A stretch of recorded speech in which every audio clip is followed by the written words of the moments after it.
Genesis chapter 17. When Abram was 99 years old, Yahweh appeared to Abram and said to him, I am Almighty Yahweh. Walk in my ways and be perfect.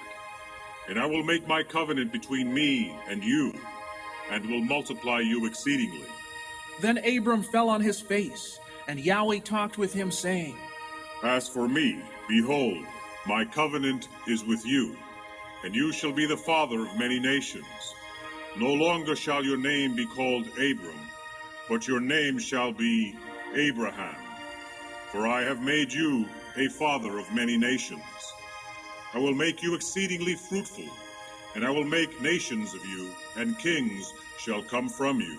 I will establish my covenant as an everlasting covenant between me and you, and your descendants after you, for all generations to come, to be your father and the father of your descendants after you.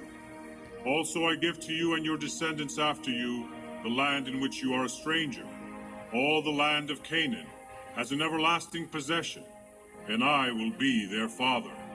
And Yahweh said to Abraham, As for you, you must keep my covenant, you and your descendants after you, throughout their generations. This is my covenant which you shall keep between me and you and your descendants after you. Every male among you shall be circumcised.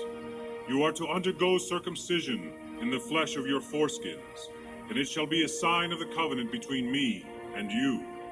For the begettings to come, every male among you who is 8 days old must be circumcised, including those born in your household or bought with money from a foreigner, even those who are not your offspring.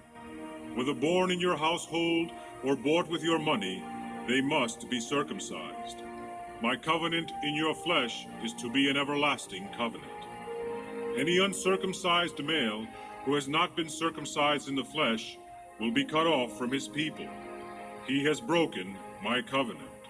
Then Yahweh said to Abraham, As for Sarai your wife, you shall not call her name Sarai, but Sarah shall be her name.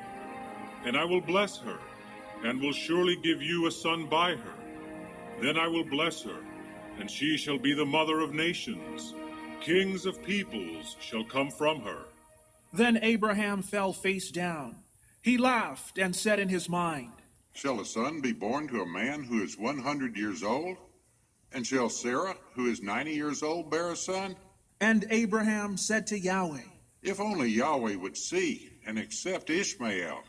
Then Yahweh said, Yes, I see Ishmael, but Sarah your wife will be bearing you a son, and you will call his name Isaac. I will establish my covenant with him for an everlasting covenant, and with his descendants after him. And for Ishmael I have heard you. Behold, I will bless him, and make him fruitful, and I will greatly increase him. 12 rulers he will father, and I will make him into a great nation. But my covenant I will establish with Isaac, whom Sarah shall bear to you by this time next year. When he had finished speaking with Abraham, Yahweh went up from him. So Abraham took Ishmael his son, all who were born in his house, and all who were bought with his money, every male among the men of Abraham's house, and circumcised the flesh of their foreskins that very day, just as Yahweh had commanded him. Abraham was 99 years old when he was circumcised in the flesh of his foreskin, and Ishmael his son was 13 years old when he was circumcised in the flesh of his foreskin. That very same day, Abraham was circumcised, and his son Ishmael, and all the men of his house, born in the house or bought with money from a stranger, were circumcised with him.